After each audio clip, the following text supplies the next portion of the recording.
You know, folks, I've told listeners many, many times that we have Fox News, CNN, MSNBC, CNBC, C-SPAN on throughout the building, just in hallways. We've got televisions hooked up to different channels so we can monitor things, just standard newsroom hookup.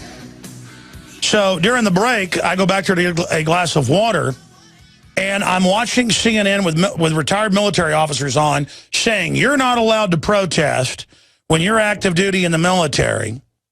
And the people that are criticizing Obama and the Syria strike, they could be arrested. And we were actually able to then back it up on the DVR. We have it recorded. If I have time later, I'll play a clip of it. But the point here is, over a week and a half ago, before Obama even gave his speech and announced the strike, but when they had Kerry pushing it, we saw on Twitter and Facebook all these military people, because a lot of them were INFOWARS listeners. They were sending us the photos directly to our email and saying, hey, look at my photo. I'm going public here. Please don't say my name. Because some of them have Facebooks that, they use a nom de plume or a pen name on. Some of them have gone public. We've had some of them on the show, active duty. And they're now on TV saying, you better watch it or we'll arrest you. Folks, did the German military in 1944 have a right to try to resist Hitler? Of course they did.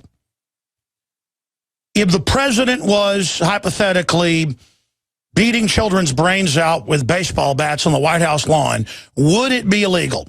Well, Nixon said it wouldn't be illegal. When the president does something, it's not illegal. Of course, the courts, common law, Constitution say that's not true. The president can be arrested for misdemeanors like anybody else. Well, these are high crimes, ladies and gentlemen, high crimes and misdemeanors. You can be impeached. And then after you've been found guilty by the House and the Senate, they can have your butt clapped in irons. Any of these JAG courts could go after the globalist. But the number one thing that needs to happen, and Congressman Walter Jones is coming on this week, has introduced the legislation, is to begin impeachment proceedings on Obama. Because if they don't have the votes in the House, so they say, well, we're not going to vote now, Obama, you're allowed to attack. No, he's not. No, he's not. You're only allowed to attack if somebody's got missiles fueling and is going to fire them. Then the Congress has already given the president the authorization. That's why they said Saddam was going to attack England. Remember, in 45 minutes, if they didn't pass the war resolution? And then, of course, they passed it, and he didn't attack in 45 minutes. The difference here is that now people are seeing through this. So there's a constitutional crisis, and day by day, the awakening builds as they try to say, you're a terrorist if you criticize the government. It's unconstitutional to criticize the government. It's illegal. The founding fathers are bad. Obama truth squads will come after you if you talk bad about the dear leader. We'll arrest members of the military if they criticize this war. You keep your mouth shut. You shut your mouth. I know so many people in media, so many people in music, in film, who were all told, you don't criticize government, you don't criticize Obama, or you're going to lose your job or lose your contract. These aren't liberals. These are authoritarians. I mean, Tom Selleck, just because he was a Republican, couldn't get work anymore as soon as he went public for the Second Amendment. Same thing for Charlton Heston, who had work lined up around the block. As soon as he went public for the Second Amendment, boom, no more work. This is the reign of terror they've been involved in, and people are standing up and they're saying no. And so the system can't shut everybody down now. It is not just the right of military personnel, active duty, non-commissioned, and commissioned, to criticize an executive and to criticize their commanders when they're doing things that are patently unconstitutional and patently illegal. It is not their right. It is their absolute duty. I've read the Uniform Code. I've read the military codes. And they're all based on the Bill of Rights, Constitution, Declaration of Independence, Magna Carta, common law, folks. If someone gives you an order to commit a crime, you become just as guilty as who gave the order when you follow it. That's why the mafia, soldiers get in trouble for doing a murder, and the boss gets in trouble for ordering the murder. The Nuremberg precept is that just following orders does not make you not guilty. In fact, it makes you just as guilty. And then you have the Führer precept that came in 1933, saying the Führer is above the law. And so our government is bringing in the Führer precept, the leader precept, the king precept, the right of kings, the sovereign, where under NDAA, Obama can just say, take them away to the dungeon. And then all of his designates can spy on you without warrants or secretly arrest you or shoot you in the back for no reason or kill you during an interrogation, and nobody gets in trouble because we're getting deep down the tunnel. And our military knows the government grows the drugs and ships them in. Our military knows that the big contractors run the sex trade. Our military knows our government runs and has been training al-Qaeda for at least 2.5 years in Jordan and in Libya, and is trying to turn the Egyptian government over to al-Qaeda while they blow up dozens of churches every week. And our media calls them protesters. Our military knows about Benghazi. You've got the head State Department official, Mr. Hicks, going public. We've got that clip coming up. Gregory Hicks saying he's been threatened and told to shut up. Really? Who would have thought he'd been threatened? The other whistleblowers have disappeared, and we're told they're in the witness protection program and maybe never seen again. What, like Jimmy Hoffa? They're probably dead, ladies and gentlemen. Notice you've heard, oh, a bunch of the people involved in Benghazi, they've had their names changed. Yeah. Oh, I bet they had their names changed. Hicks has been smart enough to stay public.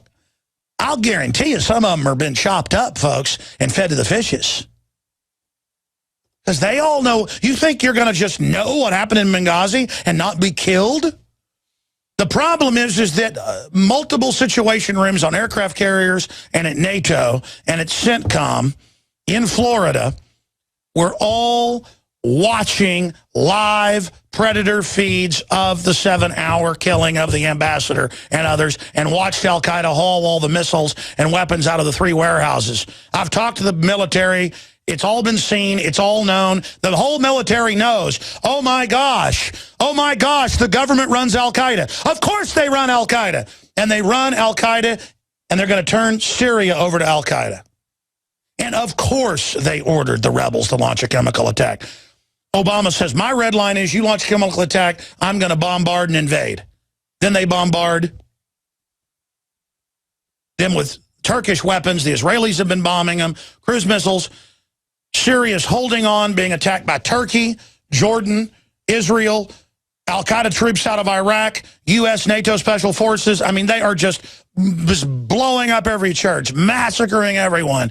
Just absolutely 20. And the military is sitting there giving intel and giving drone intelligence to al-Qaeda. And the truth is the military is freaking out right now because they're following orders, folks. They're in there serving al-Qaeda, who's the main force, and it is melting things down. The globalists are still in the pole position to win the race, but they've got their RPMs as high as they'll go, and the engine is rattling, about to explode, and they got 10 more laps to go, folks. Their engine, to use a NASCAR analogy, is going to blow up. The question is, what's going to happen when the engine blows on this? They'll probably stage a big, new, giant false flag. Or blow something up and, say Assad did it, and it'll be so horrible they'll use that as the excuse to clamp down. Because here's what I realized this morning. We're going to come back and play some key clips and have a guest coming on. I realized they know everybody's awake. They just have to have the confidence game of saying, we never said there was a red line. Or, of course we need boots on the ground. We never said there wouldn't be boots on the ground. They're lying day by day now, and they don't even care. They're just going to go ahead with all this. It doesn't matter if they're getting 500-plus calls to 1 in Congress. It doesn't matter if everybody's against it, left, right, and center. This is part of the plan, and they may even want to start World War III as the false flag to totally take over. Got to break a few eggs to make a world government omelet. We'll be right back, ladies and gentlemen. This is the most important time of our lives. Everything we said came true. Everything we've done has been right. We have loaded phone lines from folks calling in from all over the United States and worldwide. Your calls are coming up. John B. Wells, syndicated talk show host and internationally known voiceover talent as well for a lot of big movies and TV shows out there.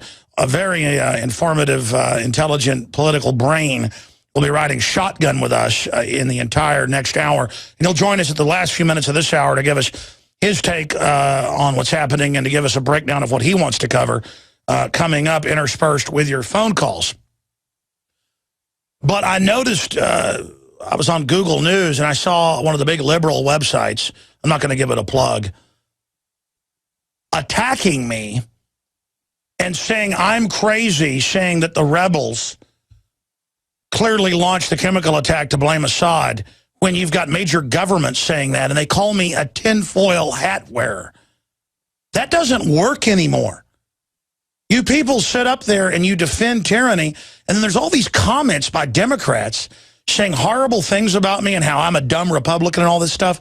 This isn't about Republican or Democrat. I opposed the Iraq War. I opposed the upping of this situation in other areas of the world like Afghanistan. I'm a constitutionalist. I want peace if we're not attacked first. I want truth and justice. And when you look at Obama supporters particularly, I've never seen a group of people that are more tribal, that are more groupthink, that are more cult-like in their absolute fealty to Obama. And so, okay, fine, give him another Peace Prize then. Because during the break, I was in another part of the office and Fox News was on. And it was like a big victory for the rebels. They've taken the great Christian city of such and such, and it showed them blowing up the churches. And then I walked in and CNN was praising it, saying, big victory for the rebels. They've taken the Christian city of, and now Europe, the Christians are fleeing and are begging for, to be able to escape to Europe, but that probably won't be allowed. And the host looked all satisfied, like, tonight we'll feast on Christian flesh. It reminded me of like Sauron or something, or Saruman in the Lord of the Rings saying, tonight you will feast on man flesh. I mean, it's just like, you really get an idea of how the authoritarian left really, anywhere they're Christians, they're happy to blow it sky high. I mean, they want to get rid of Christians. These are freaks. These are, I mean, it was really hitting me what authoritarian trash these people are. And the next time I'm flying and some TSA's like, where are you going? What you doing? You planning something? I'm going to go, oh, this is your behavioral analysis training? You mean for the government that runs Al-Qaeda? In fact, I did that when I flew back from England. They were asking me all sorts of questions, and I went, you know the government ships in the drugs, and you know the government runs the terrorists. And the lady went, I know. You can go. And then there was another guy I had to go to, and I gave him the same speech. Then I had to go back through TSA again to get on a plane from Dallas to Austin. And they were going, what you doing? Where you going? I go, man, knock it off. The government runs all the terrorists. They're like, oh, sir, go on through. And I'm like, yeah, it's all fiction. And people are like, come on, buddy, don't cause a problem. I'm like, cause a problem? This country's going into tyranny. I'm not joking. Leanne McAdoo was with me. I'm going to get her on there to tell the story. I mean, I'm not putting up with this hoax anymore, folks. This whole thing of Americans could be terrorists and the founding fathers are bad and veterans are the #1 threat. I thought all this was set up for Al-Qaeda. Oh, you run them. This is just a big power grab. And see, people get that now. And the establishment has miscalculated how dumb they thought the American people were. Now you can watch the INFOWARS Nightly News streaming live as it happens for free. Check it out at INFOWARS.com/show.